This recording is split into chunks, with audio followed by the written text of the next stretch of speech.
Di sebuah ruangan, Denny sedang menjalani terapi. Denny habis kehilangan putrinya, Minnie, ketika mereka bermain di taman. Denny hanya kehilangan fokus beberapa detik, tetapi di saat yang singkat itu, seorang laki-laki menculik putrinya. Trauma yang Denny alami akibat kehilangan putrinya 4 tahun lalu masih berbekas hingga sekarang.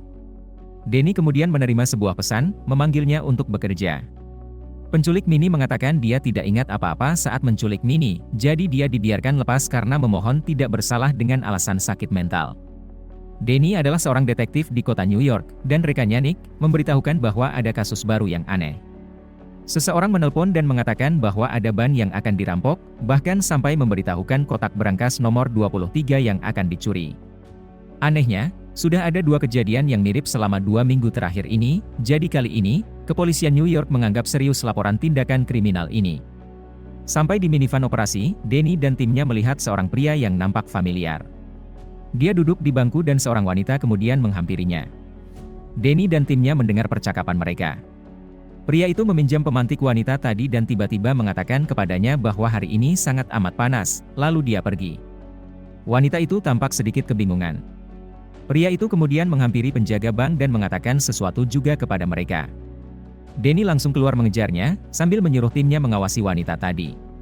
Di dalam bank, Denny berpura-pura ingin membuka kotak berangkas baru. Wanita tadi dengan anehnya mulai melepaskan pakaian sambil berjalan ke tengah jalan, menimbulkan kecelakaan mobil beruntun. Di ruang berangkas, Denny mencuri kunci berangkas agar petugasnya pergi mencarinya. Pria tadi sampai di dalam bank dan mengatakan sesuatu juga kepada resepsionis, membuat resepsionis itu langsung pergi. Di kotak berangkas 23, Denny menemukan foto anaknya dengan tulisan temukan Lev Del Rey. Penjaga dan resepsionis tadi tiba-tiba menyerbu banknya, ke ruang berangkas, menembak Denny, dan mencuri kotak berangkas lainnya. Untungnya Denny menggunakan rompi anti peluru, jadi dia langsung bangun dan mengejar mereka.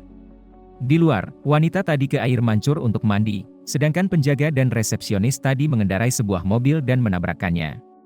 Pria tadi mengambil kotak berangkasnya, menggantikannya dengan sebuah bom yang meledakkan mobil itu.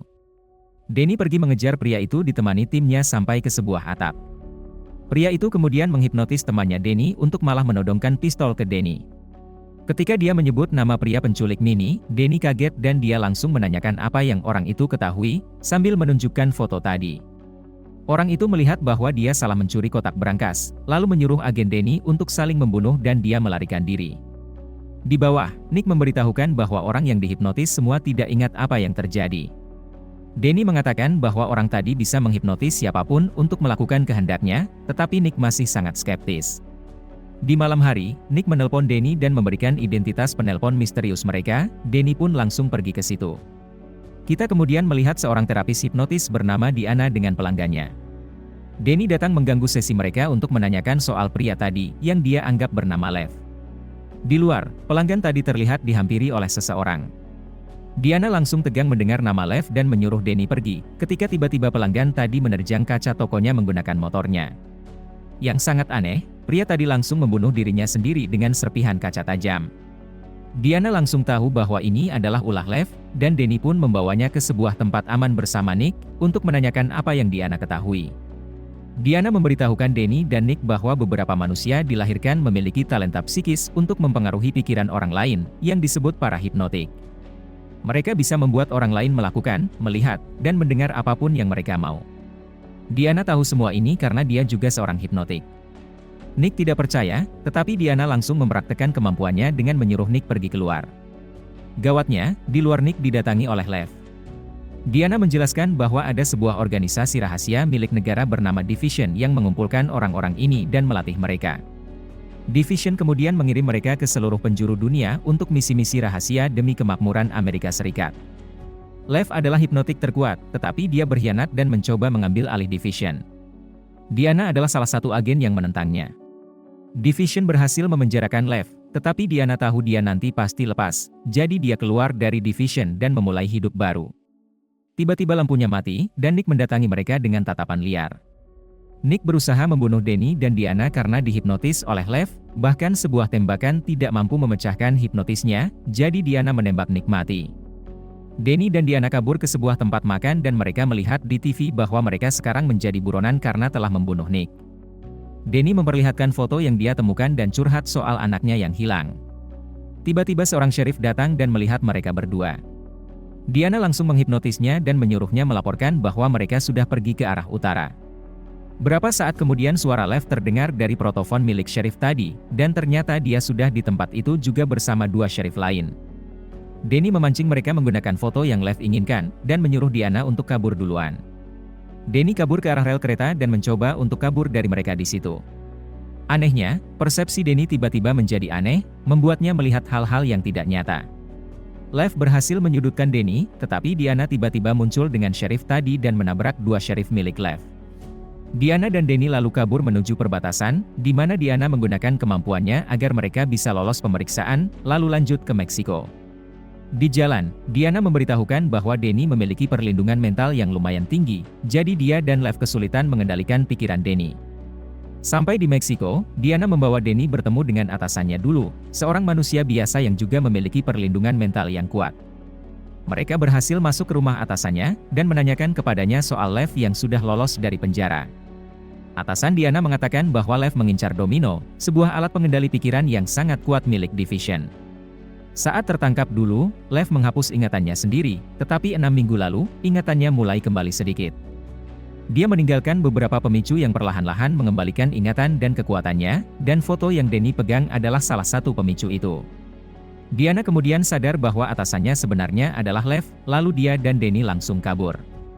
Mereka dikejar oleh orang-orang di jalanan, jadi Danny mencuri sebuah motor dan berusaha kabur bersama Diana. Lev mengubah persepsi penglihatan mereka, membuat mereka terpojok ke sebuah jalan buntu. Di situ, Lev berusaha mengendalikan pikiran Danny, tetapi dengan sangat mengagetkannya, Danny berhasil memblokir dan malah mengendalikan pikiran para orang yang tadi Lev kendalikan. Danny dan Diana pun berhasil kabur. Diana membawa mereka ke teman bekas divisionnya yang ahli hacking, untuk mencari tahu kenapa Danny bisa mengendalikan pikiran orang. Temannya awalnya enggan, tetapi akhirnya dia mengundang mereka masuk ke dalam persembunyiannya. Di dalam, kita melihat bahwa dia sudah lumayan lama melacak gerak-gerik Division. Mereka pun mencoba menghack masuk ke sistem Division, di mana mereka kemudian menemukan data bahwa istri Danny, Vivian, adalah seorang agen Division. Danny sangat terpukul karena kehidupannya bersama Vivian selama ini adalah sebuah kebohongan. Di dalam sebuah ruangan, Danny menjelaskan kepada Diana bahwa kehidupannya bersama Vivian berakhir ketika Minnie diculik. Diana kemudian pergi mandi, dan pada saat itu, Danny ditelepon oleh Lev. Lev menyuruh Danny membunuh Diana, dan Danny pun mengerahkan segala kekuatan otaknya untuk menolaknya. Danny langsung menghampiri Diana, tetapi dia tidak yakin apakah tangannya memegang gunting atau tidak. Dia hampir saja membunuh Diana, tetapi Diana berhasil membawa Danny kembali lalu kemudian menciumnya dan berhubungan intim. Saat tidur, Danny memiliki mimpi yang aneh, membuatnya terbangun. Dia kemudian mencuri alat temannya Diana, dan menghack sistem Division lagi. Dia mencari nama anaknya, Dominic, dan menemukan bahwa anaknya lah Project Domino milik Division.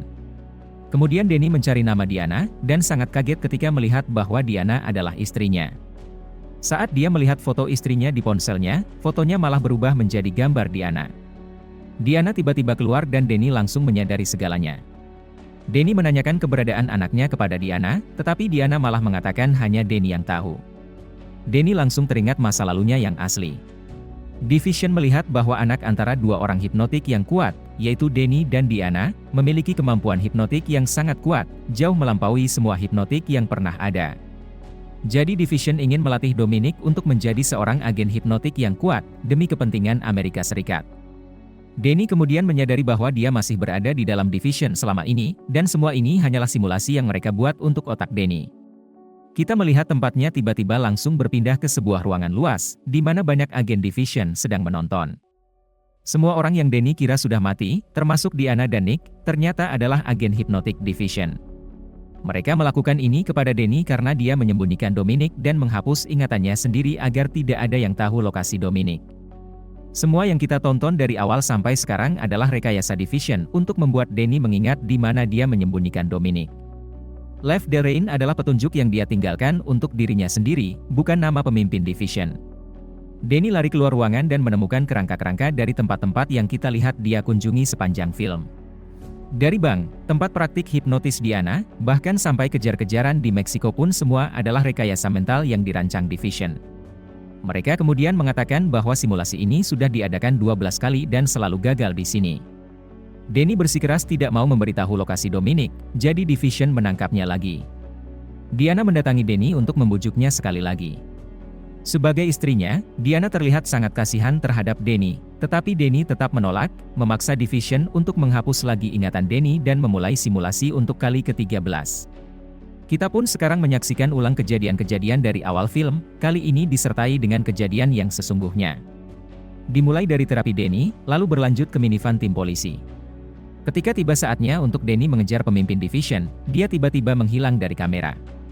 Danny mencuri sebuah minivan dan berusaha kabur. Diana menggunakan protofon dan memerintahkan Danny. Adu kekuatan mental terjadi antara mereka berdua, tetapi Danny lebih kuat dan dia berhasil kabur. Menggunakan catatan yang Danny gunakan, mereka jadi tahu bahwa Left the Rain adalah sebuah anagram untuk Deer Valley Lane, nama sebuah jalanan. Danny sampai di tempat tujuannya dan disambut sepasang suami istri yang sudah tua. Division menemukan bahwa jalanan itu berakhir pada sebuah peternakan milik Carl dan Thelma Everett, bekas orang tua asuh Danny. Kita melihat Danny masuk ke dalam rumah Carl dan Thelma dan menjatuhkan sebuah domino untuk memulai rantai domino yang berakhir pada anaknya, Dominic. Mereka pun berpelukan setelah 4 tahun tidak bertemu. Seluruh agen Division sampai di tempat Carl dan Thelma, di mana Diana disambut oleh mereka berdua. Diana tidak mengingat pernah bertemu mereka sama sekali. Pemimpin Division langsung menyuruh timnya membunuh mereka berdua, membuat Diana terkejut. Danny kemudian keluar dengan santai dan mengatakan bahwa Diana sudah dicuci otaknya oleh Division. Division menuntut dia mengeluarkan Dominic dan Danny pun dengan kasual memanggilnya keluar. Diana langsung datang memeluk Dominic karena sangat rindu. Begitu Dominic keluar, pemimpin Division langsung menyadari bahwa ini semua adalah rekayasa buatan Dominic. Dengan tatapan singkat, Dominic dengan mudahnya membuat semua agen Division saling membunuh. Setelah 4 tahun, dia menjadi sangat kuat. Sementara itu, Dominic menggunakan kekuatannya untuk mencoba mengembalikan seluruh ingatan Diana. Setelah rekayasa mental Dominic terbuka, Carl dan Thelma yang asli pun muncul untuk menghabisi sisa agen Division, meninggalkan pemimpinnya sendirian.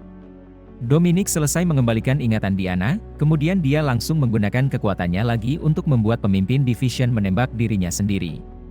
Setelah ingatan Diana kembali, kita baru akhirnya mengerti kisah lengkap mereka. Ketika Dominic lahir, mereka menemukan bahwa kekuatannya sangat besar. Division ingin menggunakan kekuatan itu untuk kepentingan mereka sendiri, tetapi Danny dan Diana tidak ingin anaknya dijadikan senjata. Jadi mereka membuat sebuah rencana untuk menyembunyikan Dominic selama beberapa tahun, menunggunya untuk menjadi cukup kuat, lalu memancing Division ke satu tempat dan langsung menghabisi mereka semua.